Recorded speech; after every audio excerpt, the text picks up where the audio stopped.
What are the commonalities among leaders who sustain excellence over an extended period of time?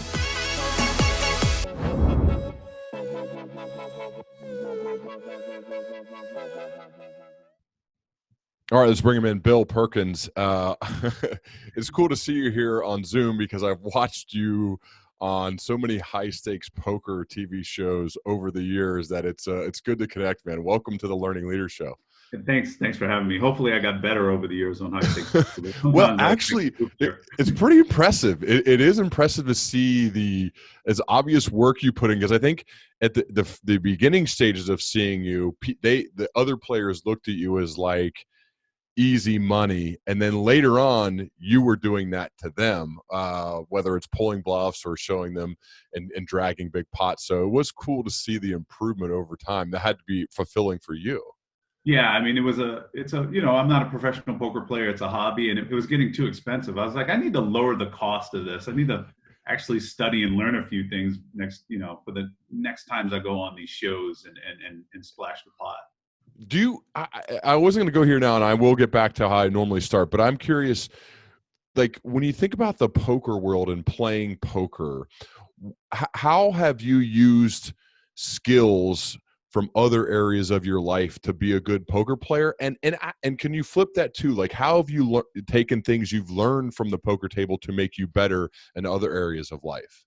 I think, your analytical skills in trading really helped, and understanding kind of the mathematical concepts and the concepts of, Nash equilibrium. These things, game theory kind of helped when I actually paid attention and didn't set my brain on vacation. Like, oh, I just want to have fun and gamble and get lucky.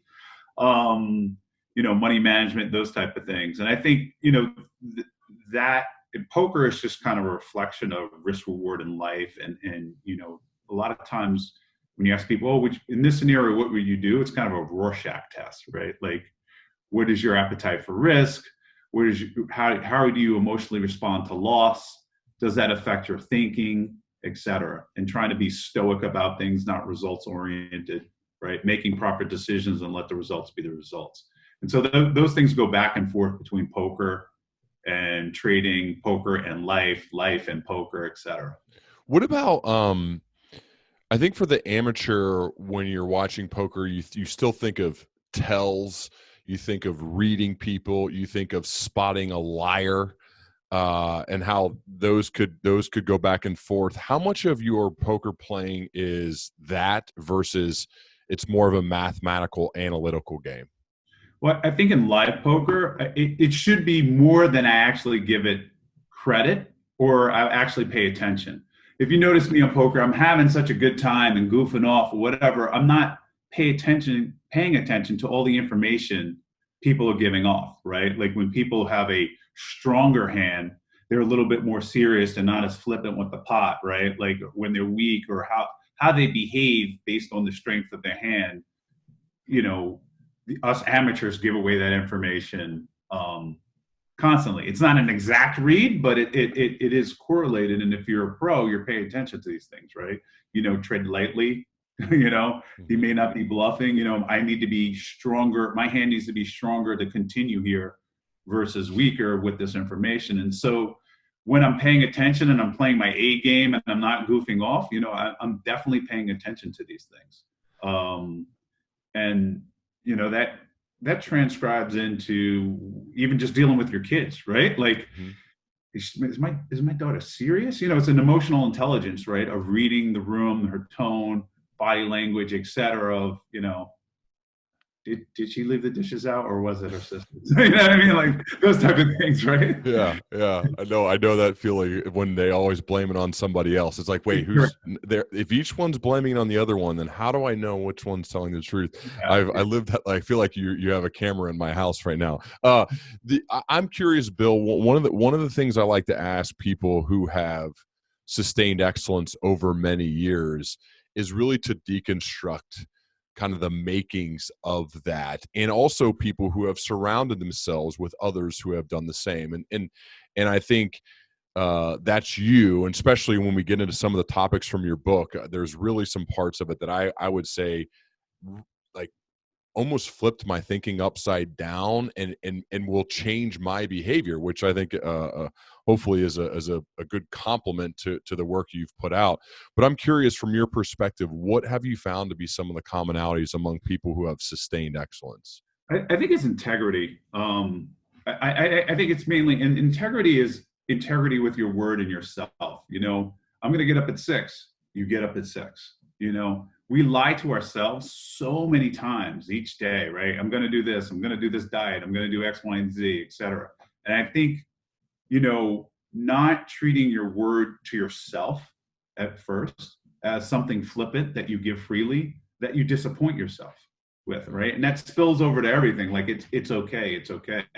And when I've been in a spot where I'm not going to tell myself, even internally, the internal voice, right? Like I'm going to get up and work out at 6 or 7 or whatever, and then I don't do it. I'm like, all right, we're not going to say this unless we mean it. We're going to do it. And we're going to stay in integrity so that I can build habits, right? And get that reward system going so that I am on a system, a habit of doing things that lead to this excellent result, that people see, right? Yeah. And so integrity is the foundation, I like too that you've kind of held the mirror up too, like the integrity to yourself first and foremost, because you probably, if you can't be honest with yourself, it's probably a challenge to be honest with others. Yeah, I mean, naturally you should love yourself the most, right? If you're lying to yourself, it's like, it's just absolutely no problem. Yeah. To be out of integrity with other people outside of yourself, even people very close to you, right?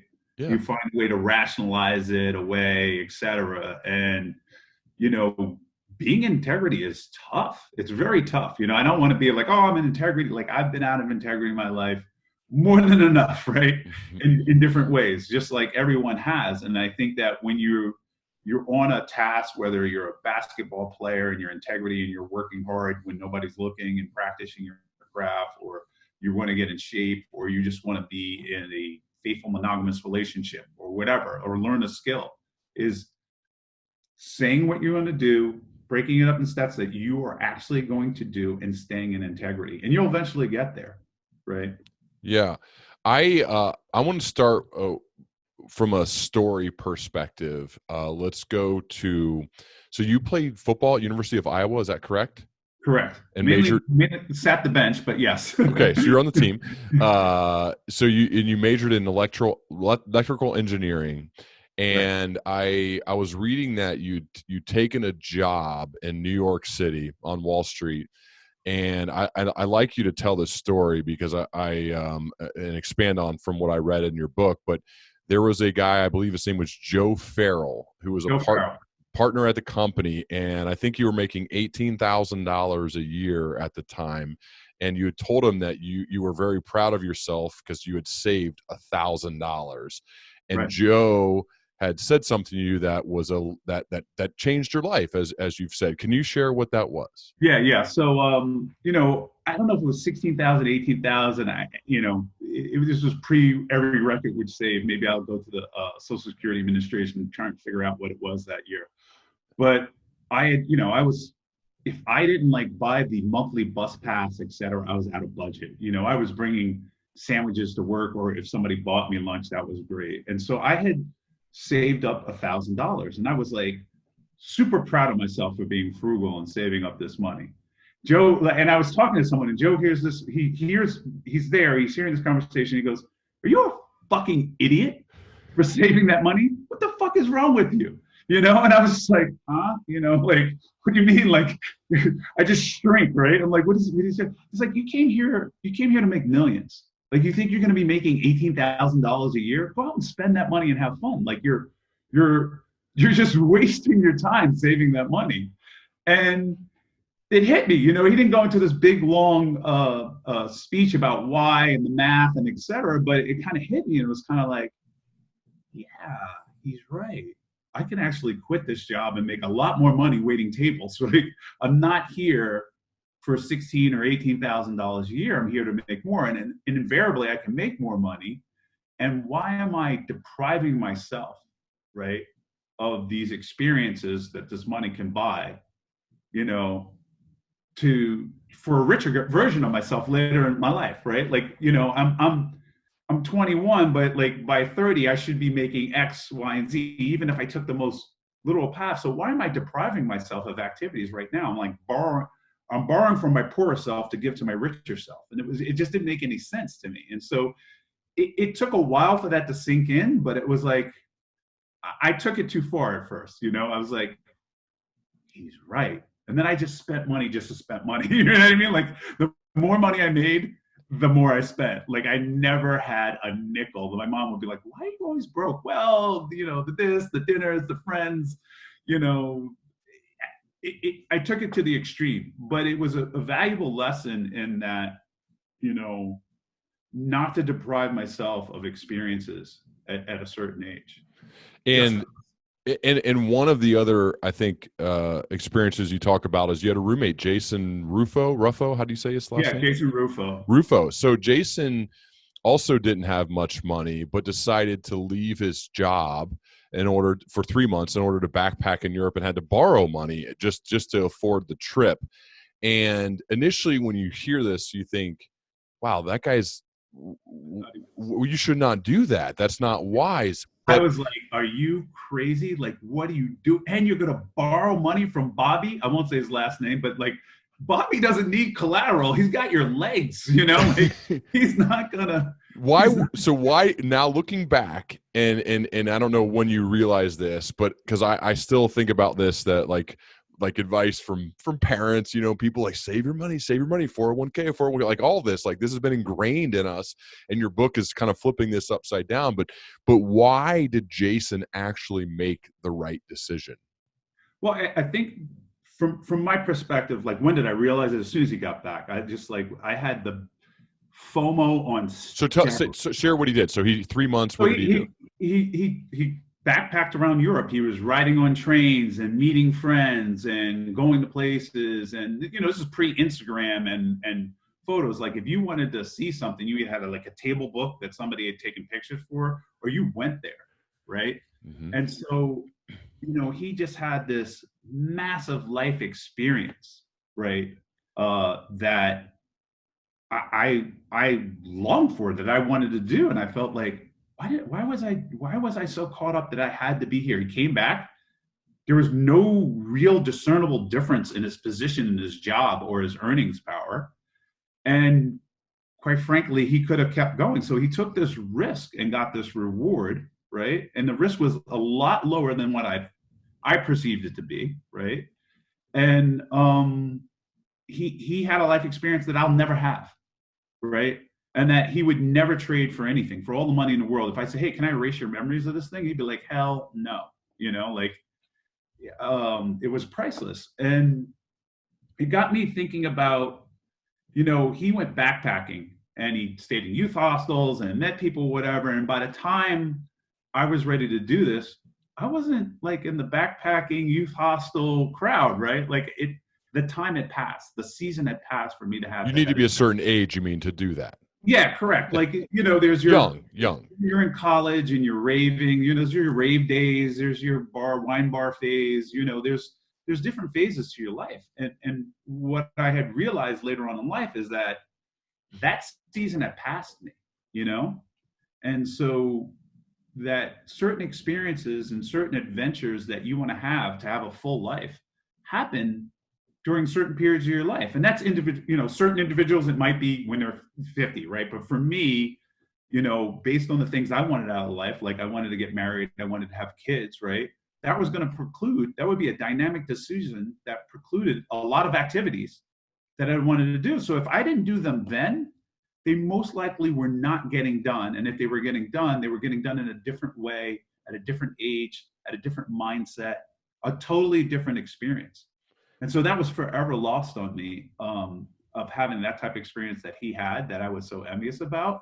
But it did teach me that, like, you don't just have a bucket list, right? Like, you don't have just like, hey, I want to do this, and this. Yes, you want to do those things, but when?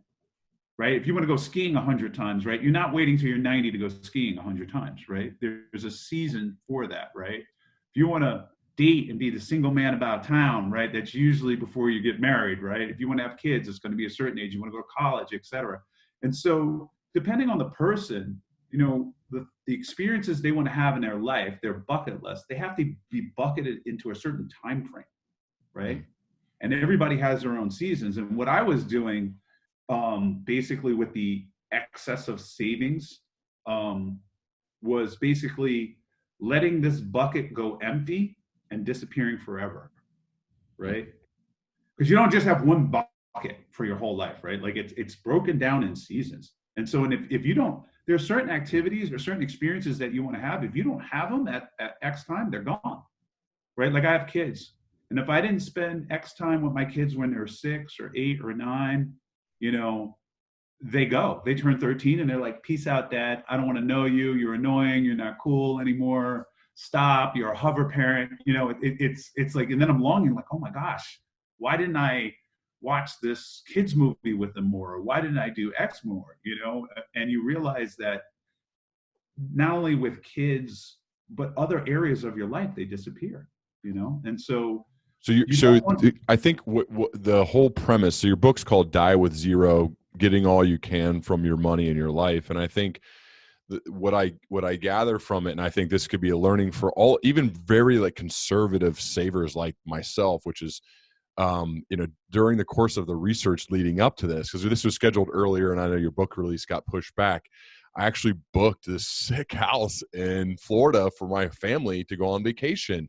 And I'm not saying it's 100% because of your work, but it absolutely influenced, like, should we go for the crazy awesome place or just the kind of low budget one? And I went for the awesome one that costs obviously like twice as much money, because I felt like the experience it will bring to my family and the excitement of showing our daughters the pictures of the house that we've rented that we're going to go down to and what we could do when we're there. That is like, I want to create those experiences for my family. And I think what you're saying and your philosophy is, don't just save all this money to do it when you're 60, 70, or 80.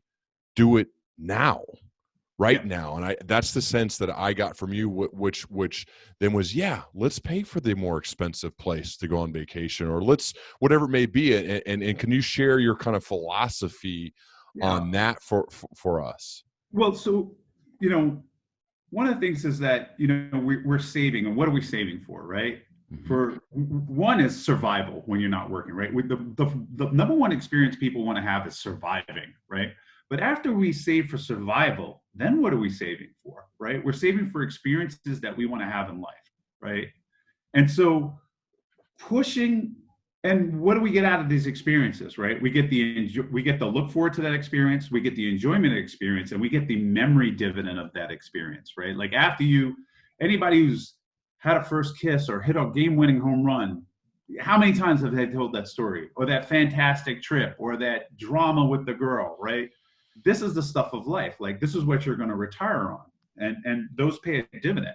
Every time you recall that memory, it's almost like you're living it and getting the same, you know, the experience all over again, right? And so, you know, when you're saving, there's certain things that you're delaying gratification for that are not meant for later in life. They're meant for right now. And you want the memory dividends and that experience with your loved ones or whatever it be now, because you're going to get to relive that, talk about it, grow, etc. And it's going to be a compounding dividend to you on these experiences, right? And so when you think about like the money you have as, hey, I want the experience of survival, and then I want all these other experiences, and for each person they're different, you need to really think about when and how you want to have them, and how do I get the maximum yield out of these experiences. And so, you know, you retire on your memories. You don't retire on money, right? Yeah. Right? When you go over to your old parents' house, whatever, all they talk about the old times. Remember you're little, and remember that, and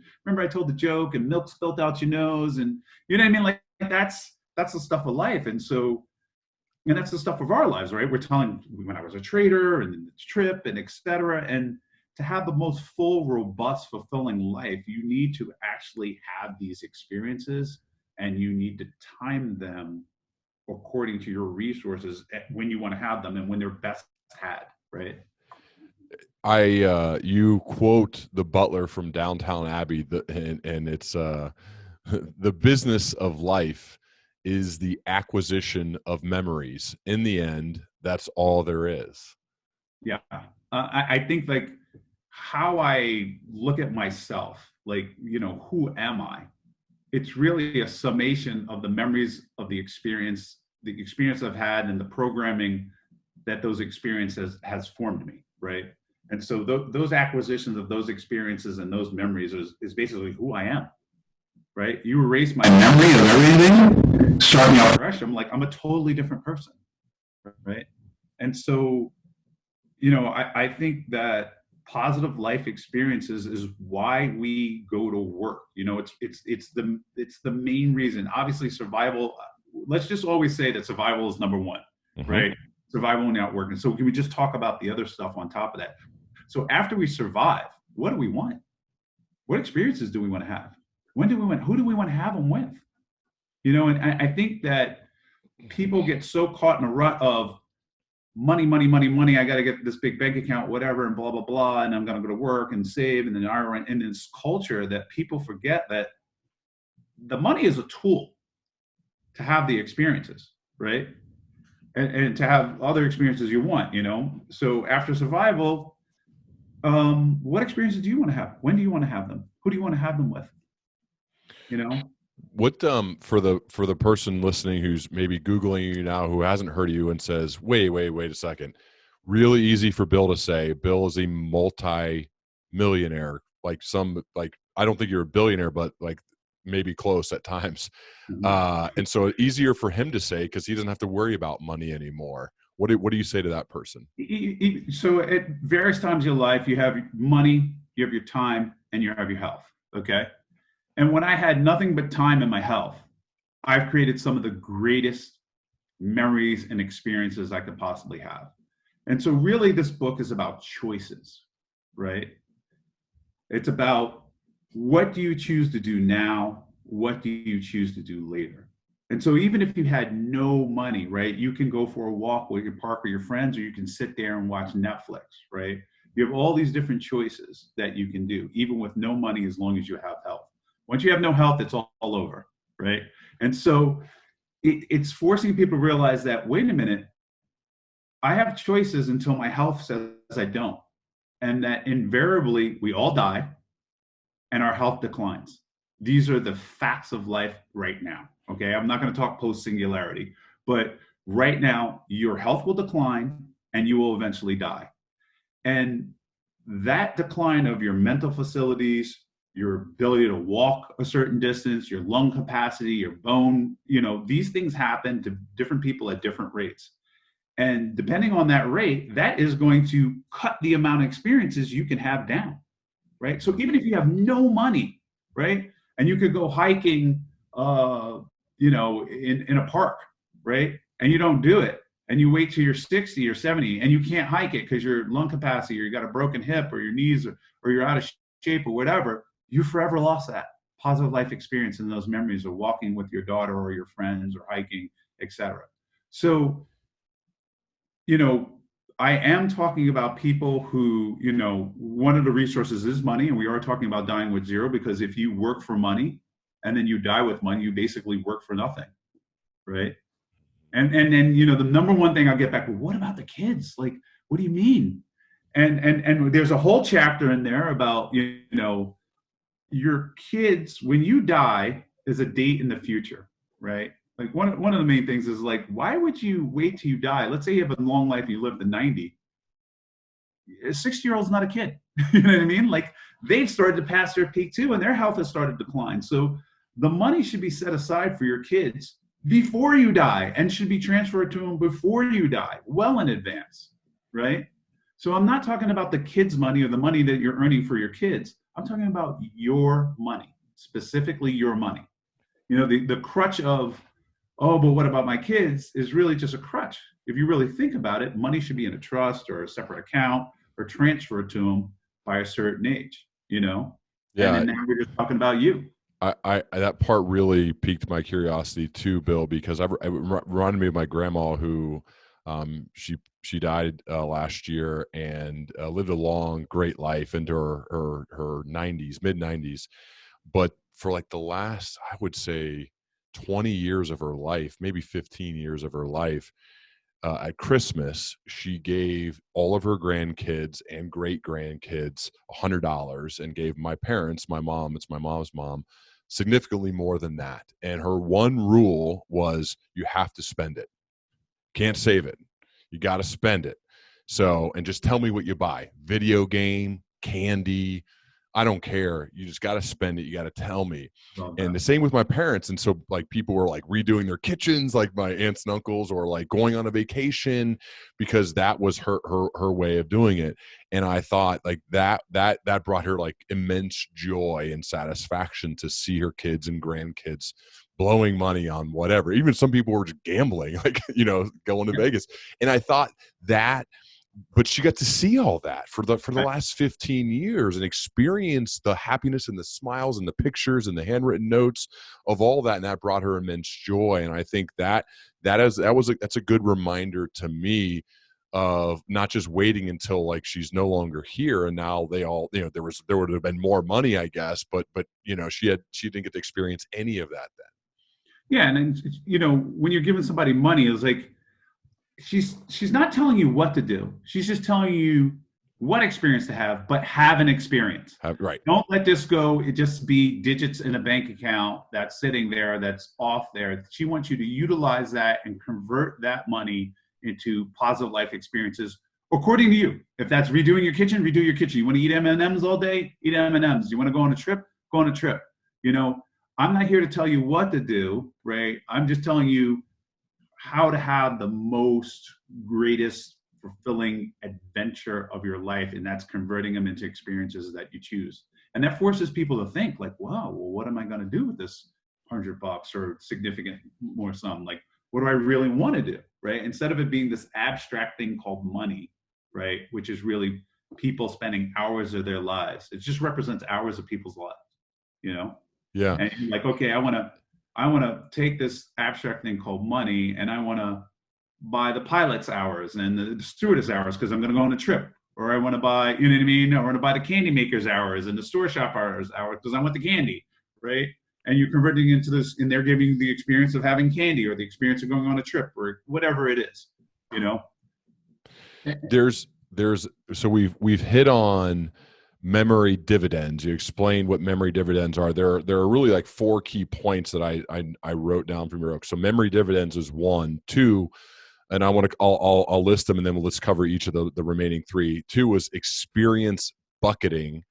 3 is converting your earnings into priceless memories by following your net worth curve. And then 4 is how to navigate whether to invest in or delay a meaningful adventure based on your personal interest rate.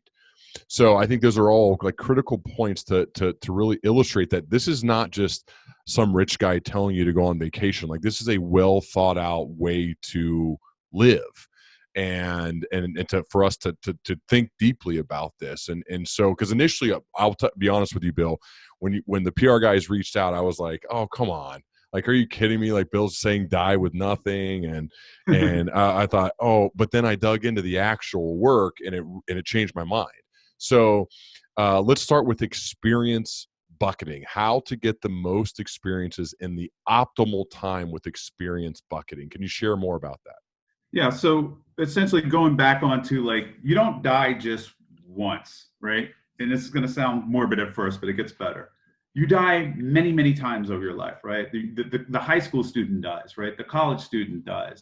Your first job dies. The single you dies. The then you're in then the you that has toddlers dies. The you that has teenagers, and then you're an empty nester, and et cetera, right? And so in each season, right, there are experiences that you want to have that forever go away, that either become impossible or by choice, you're just not going to have these experiences anymore.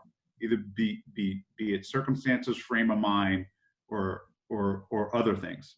And so the thing is to sit down and go, okay, I'm X years old right now. Let's just choose, you can choose 5 years or 10 years. What experiences do I want to have in the next 5 years? Then the next 5 years after that, until the day I die, right? And so it's a way of saying, okay, how am I going to spend my money until I die? What experiences do I want to have now versus then? What am I saving for, right? And so, I like to take very obvious extreme examples like heli skiing or something like that take a lot of physical activity, right?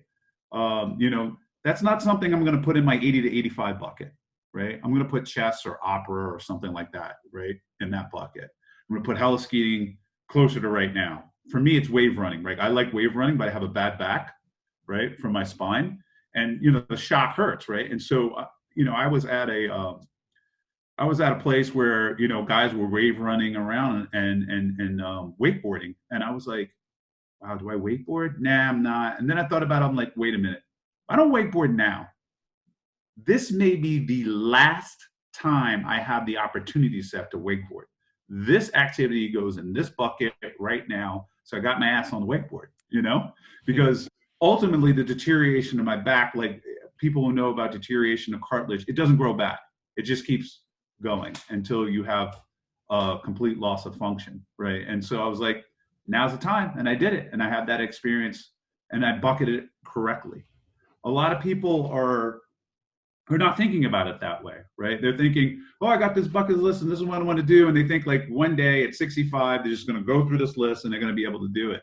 Like the Carnival Cruise commercials where people were running around. It's not like that. I went to St. Petersburg. And it's a beautiful city. It's great. And one of the great things is they let you walk up the church steps and go on the balconies. You can see all over St. Petersburg, and it's a great view, right? And I saw tons and tons of tour buses with these older people coming around who were retired, getting off the tour bus. Like literally 300 people. They went into the museum, but not one of them climbed the 212 steps to go up to the top of it. So they had a good time.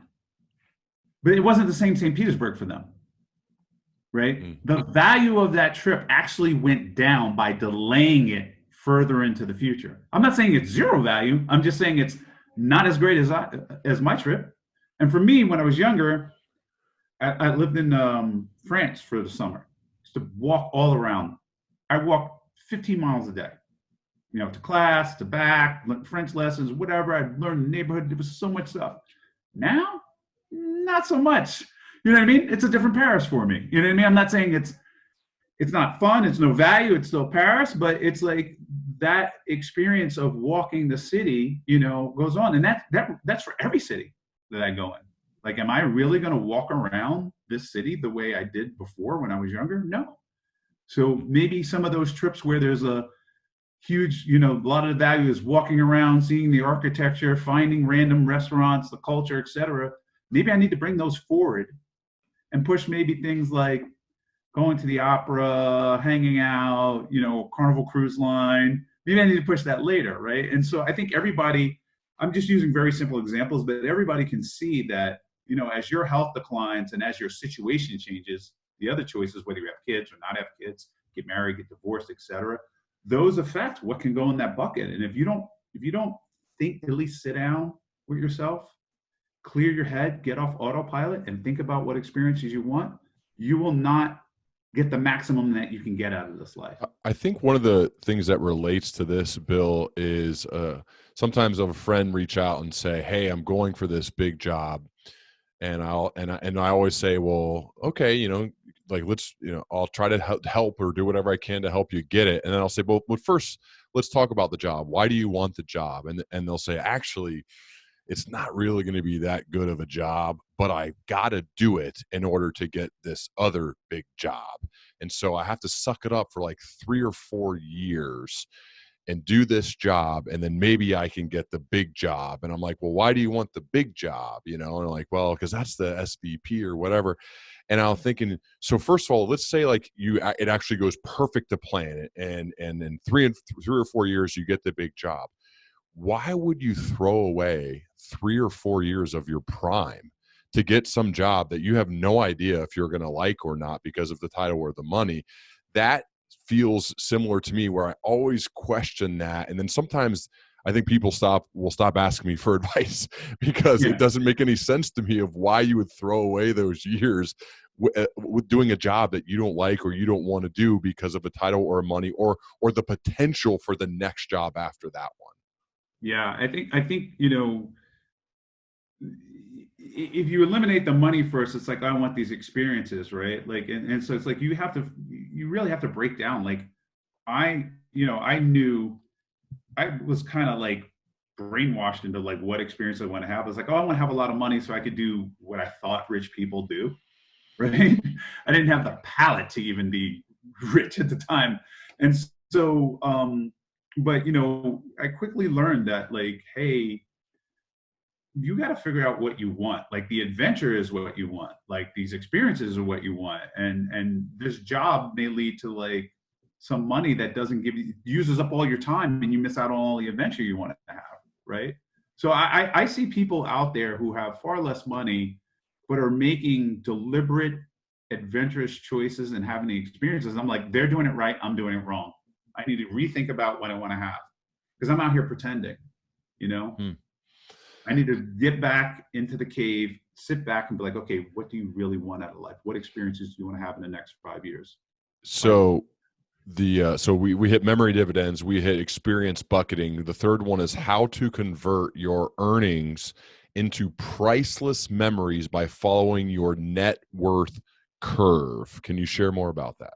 So, if it's really about the utility of money, right? And so it's kind of obvious that, when you're a baby, money's fairly useless to you, right? I can throw $1 million in your crib and you'll gum it and throw it out, right?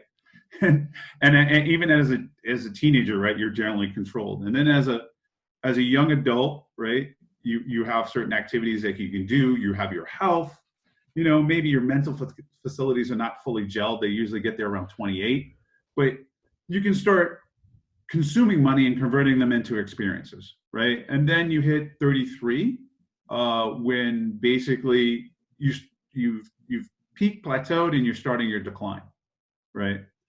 And if the purpose of, and then let's go all the way to your deathbed, right? $1 trillion on your deathbed means nothing, right? When you can just blink your eyes and do nothing, you cannot convert the money into experiences, right? And so, it stands to reason that, okay, there is a curve in which your ability to convert your money into positive experiences, that it follows, right? And so, like, if you look from the day you die, 2 days before you die, and go backwards, right, there's this curve on the utility of money. And one of the biggest drivers of it is your health and deterioration of your health. And so, depending on who you are, it makes no sense to continue to try and earn money and delay gratification, because you won't be able to convert that money into gratification, right? So if you're 70 and you're saving for 75, the activity that you were saving for, you can no longer do, right? Mm-hmm. And so there's a bucket of them. And so that then means that at a certain point, your net worth should peak, right? At that point, there's a certain age, depending on who you are, where your net worth should never go up. You can earn more money, you just need to be converted into experiences, right? Because the decline becomes so steep, right? Depending on your net worth growth versus the experiences you can purchase, it's like you're working for nothing. You cannot convert them into experiences. And so that the number that you're reaching for is like, oh wow, I'm not reaching for a number, I'm reaching for a date. There is a date at which I should be spending down to the grave, or else I'm going to be left with all this capital for what it coulda, shouldas that I can't do. What about, Bill, for the person? So I've recently been messaging with some professional coaches, one in the NFL, one in a big time college basketball. And the commonality with those guys is like, they love that job. I mean, they work insane hours. But I asked them about it. I'm like, why do you do that? And they're like, man, like I can't imagine, and I don't want to do anything else. Like this is what I love to do. And there are other people listening who work in corporate America who may say the same thing. Like I genuinely, what's that? I said, that's awesome. And I'm not telling people to quit their jobs. Yeah. I'm telling you that you're getting this resource. To you, it seems free, this money, right? I'm saying just spend the resource. You're not, I don't think anybody's that one dimensional. Maybe they are. And I'll be like, fine, you can't, then give it away, put it into your charitable bucket, and your time is now to give it away. Mm-hmm. But I'm saying that you can work to the day you die. I'm saying that you need to consume the money that you earn for working, right? Gotcha. Into other things, right? Maybe it's hiring a bunch of analysts on the side to help you with your basketball coaching or your game, or data scientist or a programmer. Maybe it's a vacation, bigger, badder vacation where you invite more relatives on the vacation. You pay for them to come on to have a bigger experience while you're alive, instead of them going, oh yeah, I remember him once, whatever, on your deathbed, right? Like you want to create memorable experiences with them now, where you're vibrant and alive. I don't know what it is. I'm just saying that I'm not against people working and loving what they're doing. I'm saying that you're getting this resource to have experiences, and you either need to use that experience, use those resources wisely to have other experiences, because I don't believe you're that one-dimensional, right? And you have other free time, you have other hobbies and interests, or give it away to people that will actually utilize those experiences now and get the most out of it. How did you, charity or a relative or whatever? Yeah. How, I think the probably question that a lot of people are thinking of is, how did you earn your millions? I guess right on natural gas. I'm a commodities trader, mainly focused on energy, and within the energy sector, my primary focus is natural gas futures and options trading. Can you explain for a person who doesn't understand what you just said, what that means? Okay, so most people understand oil, right? Yep. So let's say you're talking to one of your kid when she was in second grade. I would say that daddy guesses where the price of gas is going to go, whether it's going to go up or down. And I look at how many people are driving or not driving, or how much oil is coming out of the wells, to figure out, is there too much oil and the price is going to go down, or there's not enough, then people want to drive and they're willing to pay more money to have other people not drive, and they get to drive. How did you get good at that? At least obviously better than most, because when you describe it like that, like, well, let me sign up for that job so I can get millions. Like, how did you get good at that? I was very lucky to come into a niche where to understand the fundamentals of natural gas, it's difficult, but not intractable. Okay. But not that many people were doing it. And so to be better than par, to be better than the market was easier, So your timing was good, you're saying? My timing was impeccable. How much luck was involved? I think there's single moments in my life where it steered me this way or that way. As far as this industry, it was serendipity that I got introduced into it. Like in college, I was like, I saw Wall Street and I was like, I want to do that. Like, I want to be rich and I want to be Gordon Gekko and I want a cell phone. You know what I mean? The big giant one, right? Yeah. and I don't want to be evil. I just wanted to be rich. And I got introduced to Refined Energy, a firm on the floor, was a future commission merchant. I didn't know what that word meant either at the time. It doesn't really matter. I started off as like a peon, and I saw people basically yelling and screaming in the energy, and I was just like, oh, this is for me. And I was pretty also arrogant. I was like, well, if that fat slob can be rich, so can I. You know what I mean? That type of thing. That young arrogance that you have, coming out of college. And I found something that was like a puzzle, and I like puzzles, that wasn't intractable. And just kind of worked my way up, worked really hard, got lucky, and just kind of journeyed my way into a trading job, and where I was successful. Do you still do that? Yes, I do. I run a hedge fund called Skylar Energy. Okay, and so how is that related to what you did Or is this all part of it? It's all part of it. It's all part of it. It's basically working for a firm, then having your own. So instead of working for a hedge fund, now I have my own hedge fund. Okay. So is part of your job hiring others? Yes. So how do you go about doing that? Like, what are some of the things you look for in someone to hire to be part of your team? Like qualities, characteristics, behaviors, things like that. Generally, it's very specialized. So we look at basically their internal motive, their skill set, of course, right? Their integrity, what have they done? And then also kind of like their self-motivation. Are they a fire and forget missile? Right. I generally, like, even in other fields, like I have other business ventures and companies, et cetera, the more I can just tell you what I want and then you go figure it out and get it done, the more likely I'm going to hire you. Right. I just want to point the missile in there, shoot it, and then it just automatically finds the target. Right. Yeah. And so I want a bunch of fire and forget missiles. And so when I find people who are like, problem solvers, self-motivated, that can be fire and forget missiles, they move high up the list. Got you. And they don't even have to have, sometimes they don't even have to be the skill set. They just have to be like, hey, I'm going to, like one of my analyst clerks self-taught himself AI programming, machine learning, et cetera, built a AI ship tracking map for us. I was like, he didn't even know, he self-taught himself programming, right? Like these are the type of people you get. You give them the platform, right? What they want is security. They want the paycheck to show up, right?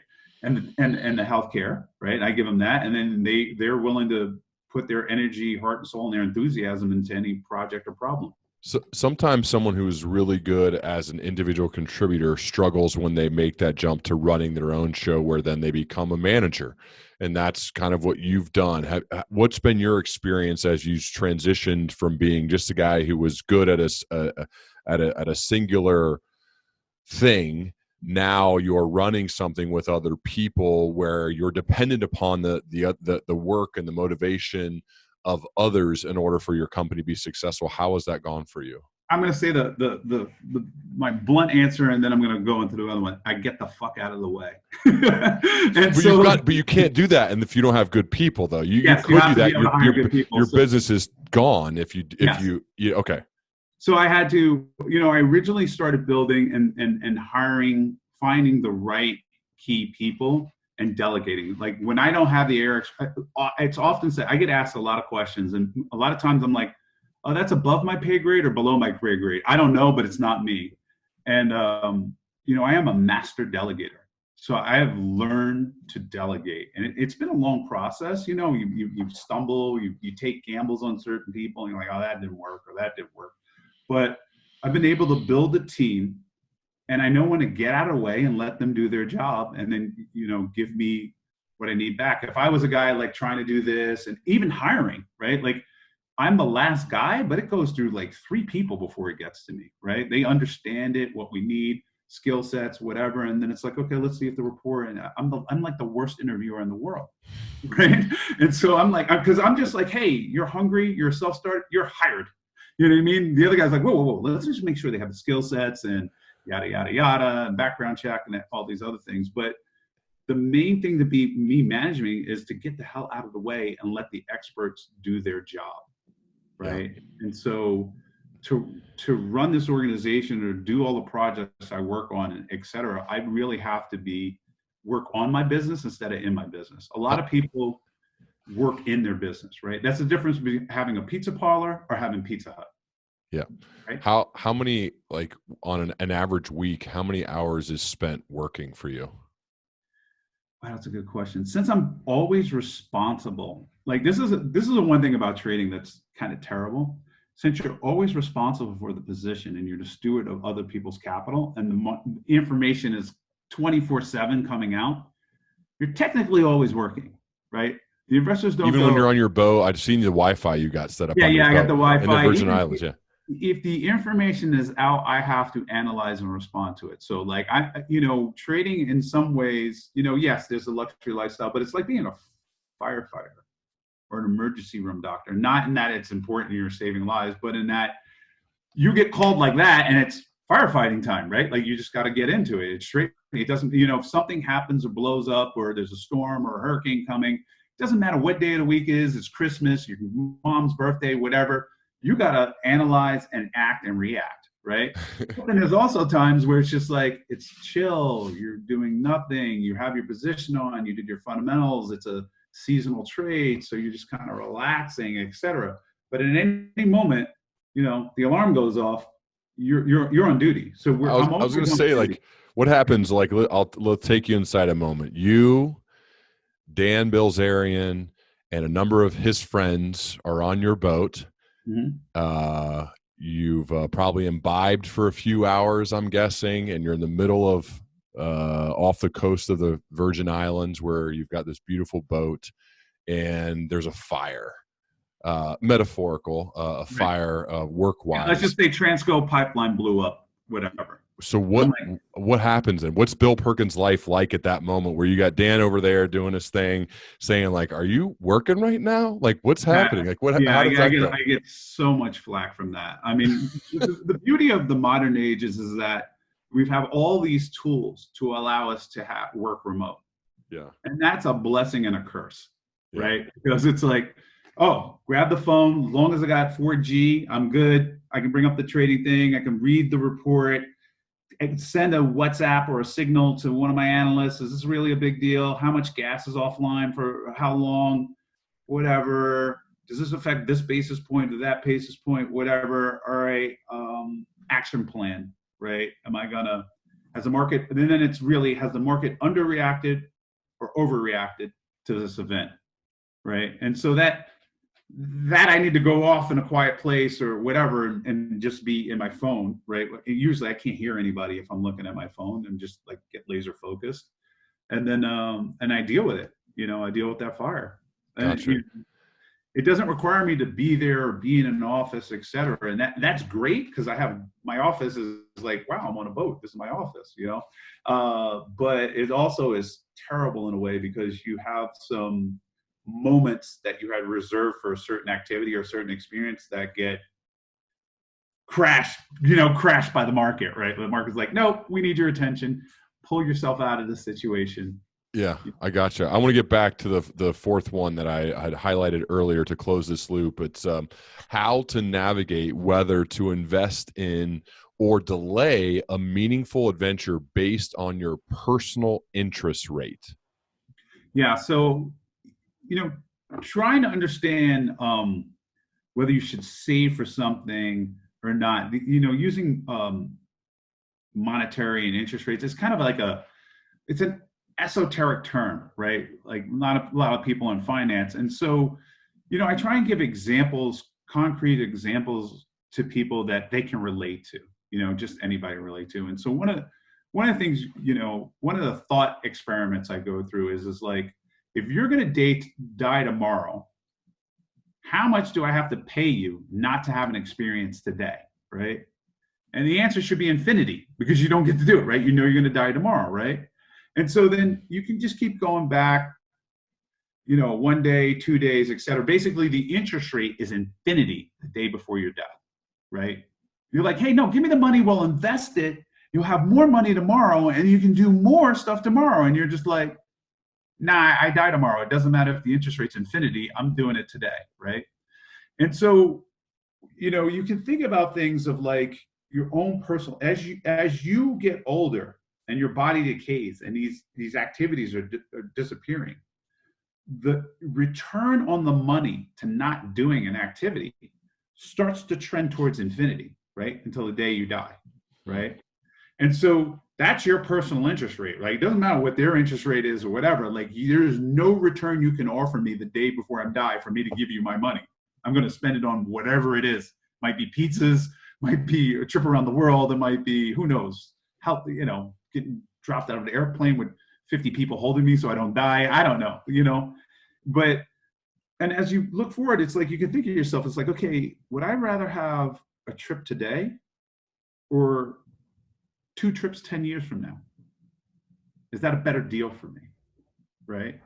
And you can think about that. For each person might be different, right? And at certain points in your age, it's like, yeah, 5 trips 5 years from now, I'd rather delay this trip for 5 years because I'm gonna have the same experience. I can do this, then I can go on a trip with my family, then I could do the boys' trip, then I could do a so-and-so trip. So I'll take 5 trips 5 years from now when I'm 25 versus one trip now. Talk to me when I'm 70, no shot, right? Like, and so really, you can look at what a 5 trip costs. Let's say 5 trips cost 10,000. You know what I mean? That's 5 extra money in 5 years. We can calculate what that interest rate is. It's like, for sure, I will delay, right? But at a certain point, it becomes neutral, and at a certain point, it becomes no way. And that's how you can figure out kind of like your own personal interest rate. What return on investment, or what return on delayed gratification do I need to get in order to delay this, right? And it's really not like this hard, fast, like your personal interest rate is X. It's a thought exercise to get you to start thinking about delaying experiences into the future and what return you need in order to delay experiences into the future, right? So if I'm 35 and interest rates at 2%, let's say survival, remember in the beginning, we always said survival is taken care of, right? We're already saved for survival. And so if I'm 35 and I'm looking at like saving for an experience, and an interest rate is 2%, right? I'm only getting, what am I getting for delaying now? I'm missing out on the experience right now, and I'm also missing out on the memory dividend, right? You have an experience, you know what I mean? You deposit it into the bank, and that bank kicks out dividends, kicks out memory dividends, right? You're missing out on that too. So you're weighing like, wow, well, I'll be able to take 1.5 more trips or experiences more in 10 years. I'm like, you know what I mean? I'll take the trip now and live off the memories of this trip the next 10 years. It'll almost be as good, right? I really love the phrase memory dividends, because like I just think of my own family and us talking about the pool we had in Hilton Head, and even some of the negative memories, like, oh, you got stung by a jellyfish, or but like, oh, we let you ride by yourself to the general store to get an ice cream cone, and that was like the excitement and the sisters getting to do that, like little things that still are talked about years later. That is a memory dividend, and I never thought of it that way. And that's what I urge people to think about is, like, how can you create as many of those as possible? It's so worth it, and it actually is changing my behavior as I look to create experiences. Yeah, I mean, often, especially if you do them early, you vest the dividend, right? The like, let's call them experience points, right? You do something, you get 100 experience points, but often the memory dividend over time will be more than the original experience, right? Over time, right? Because you relive it. I can see how excited you just talked about recalling this. It's like the endorphins are flowing. You're reliving the experience. You're telling me I'm getting experience from it. It's just like, wow, great memory dividend, right? And had you not done this, or had you not had this experience with this person, that person, or whatever it is, your choice, because I'm not telling you what experiences to have. I'm saying just have them, right? Right. It's not just about like travel too. I think we're talking a lot about travel, but you haven't said specifically travel. It may be travel for you. What you're talking about is experiences. Yeah. It could be a walk in the park. It could be charity. It could be building a bridge in a third world country. Or it could be the time you helped the homeless person. You got out in the street. You say, you know what? I want to do something. I'm gonna get out. I'm going to help these 5 homeless people, right? And you're going to have that experience dividend for the rest of your life for helping them. And you're going to talk about that experience. And so I know it sounds very hedonistic, but it's not hedonistic. Experiences is just a very broad word and covers every activity that you can possibly do. The memory dividend is kind of like what we're living for.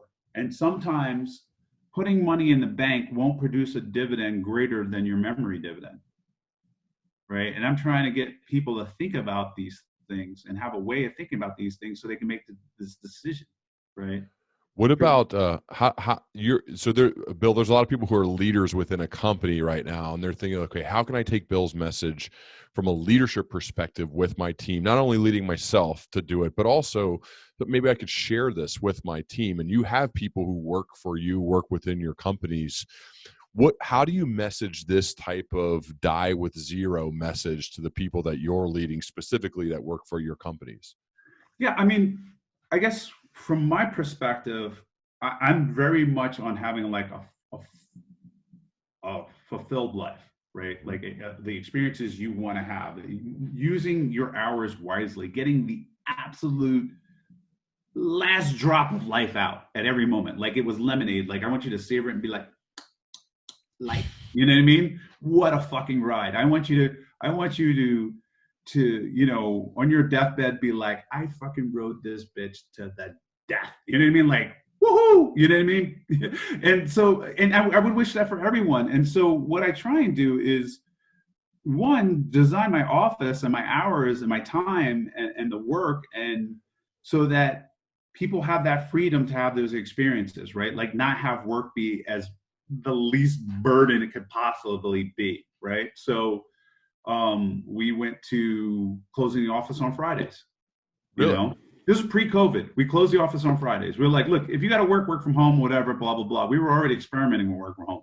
Now that this COVID and we had the experiment and we put on the systems and protocols for work, we're like, everybody work remote. Why spend an hour or 90 minutes in traffic fighting back and forth when you can roll out of bed and be instantly at work? You know what I mean? And have the expenses associated with living close to work, right? That hidden tax of having to like live in a city and you have to pay a higher rent or buy a more expensive house because you got to be next to this office, right? And having to choose and live in a city that maybe you don't even want to live in, or a region you don't want to live in, right? And then the commute costs, right? And then your time, right? Like let's say your time is worth $35 an hour and you're spending, you know what I mean, 90 minutes a day, 5 days a week traveling. That's a significant amount of money, right? And so, you know, and money is really hours of your life. Like when I say money, I mean hours of your life, because you exchange hours of your life for money. That's all it represents, is hours of people's lives, whether it's the doctor, the dentist, the pilot, you know what I mean, at a certain rate. And so I try and give them back those hours in structure and less hassle, right? So that they can live a fulfilling life. And then I remind them, I'm like, hey, this is all about, like, you know, I openly talk about, like, why are you here working, right? We're not guessing on the price of natural gas because we just came out of the womb like, we want to guess on the price of natural gas, right? We're guessing the price of natural gas because we want to have the means to acquire other experiences, right? The first one, obviously survival, but after that, you know what I mean? Mm-hmm. There's this adventure that we want to have, right? Yeah. And so, you know, I try and facilitate, you know, less hassle associated with work, give them hours back for their life, you know, so they can have this adventure instead of commuting to work or, you know, all the hassle. I don't have this. I have like a very, you know, even the vacation plan. It's like, look, I don't care if you're sick or whatever. These are how many days, do whatever you want. Mental health day, you feel like farting in bed and watching Netflix. I don't care. Here are the days. You know what I mean? Like I try and easify their lives, you know? Yeah. No, I think it's, the reason why I was initially skeptical, and then my mind was changed, is because as I briefly mentioned before, this die with zero style or methodology is not selfish. In fact, I think if it's important to spread this message to other people, because there's a lot of benefit. It doesn't mean you don't give to charity, you don't give to kids, you don't give to people who need it. You certainly are still doing all of those things. Yeah, go ahead. Let me interrupt you. On the contrary, not only that, it requires you to think about your kids now, not as an afterthought on your deathbed. Like taking care of kids is not a tip when you die. You know what I mean? It's not like, oh, well, here's what I didn't spend and here you go. It's deliberate planning, right? So they can get the maximum out of their life at their peak of their life, right? You want them to have that money when they're able to convert it into experiences at the right time too, right? Like you don't want to die at, like, let's say 100 and give it to a 70-year-old, right? Or you know what I mean? Like that's not really thoughtful planning and taking care of your kids. So I think aiming to die with zero is the most thoughtful thing you can do, right? Because it forces you to be like, okay, what am I going to give to my kids? What do I want to do? When do I want to give it to them? What charities do I want to support now? When do I want to give them? Okay, what's left over? Okay, this pile's left over. Okay, what do I want to do and when? Let me bucket that. Okay, I want to do this in this 5 years, this 5 years, this 5 years. Okay, let me go ride this ride, right? This much I want to be potluck, and now let me go ride this ride. Because so you actually wind up having to go through a process of taking care of things external to you first, right? Or at least identifying those things, right? And then figuring out what's yours, right? Whether it be at a rate over time or just a lump sum of money, and then go making sure that you do not waste a drop of that money. You do not waste a drop, an hour of your life working for nothing. I could not say it any better than that, Bill. I am very appreciative of you, one, for writing this book, Die with Zero, getting all you can from your money and your life. Highly encourage people to buy it and read it and buy a copy for their friends. Even if you go in skeptical like I did, it'll probably change your mind if this conversation didn't in its own right. Bill, where would you send my listeners and viewers to learn more about you online? Oh, wow. I mean, well, the book, I would go with diewithzerobook.com. Okay. I think that's kind of like the best place given what we're talking about. I mean, if you Google Bill Perkins, I think I'm the first one that pops up besides the senator. You know what I mean? So like I'm there, but I think the book, we'll keep updating the website, and we're going to release like an app also when the book comes out that actually helps you through some of these processes, like, bucket your life. It's really, the funny thing I want to say is that this is, I believe, I'm not the first one to think of, it's called full life cycle theory or something like that economists have thought about it, that basically a rational person would aim to spend all of his money before he dies, right? He or she dies, right? It's out there. I've thought about it in a different, I came upon it in a different way, through, experiences throughout my life and just kind of thinking through it and arguing with friends for 5 years. But,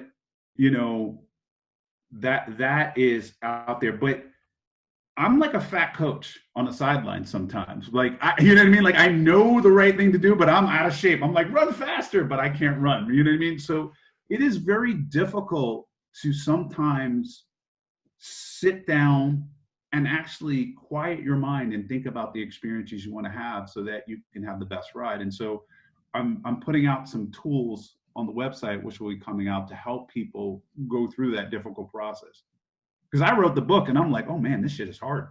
You know what I mean? What do I want? We're so busy and we're so on autopilot, like going to work and clicking this and buying our Starbucks and all these habits that we formed from culture, that we don't go off autopilot and really think about the arc of our lives and what we'll be able to do in what age. And so I'm just want to let the people know that not only is there a book that I want you to live it, right? But there will be tools to help you as well. I love it, man. Well, thank you for investing an hour with me, more than an hour with me today, Bill. I really appreciate that. And I would love to continue our dialogue as we both progress, man. Okay. Yeah, I definitely love being on. Thank you for having me. Awesome. Thanks so much, man. Appreciate it.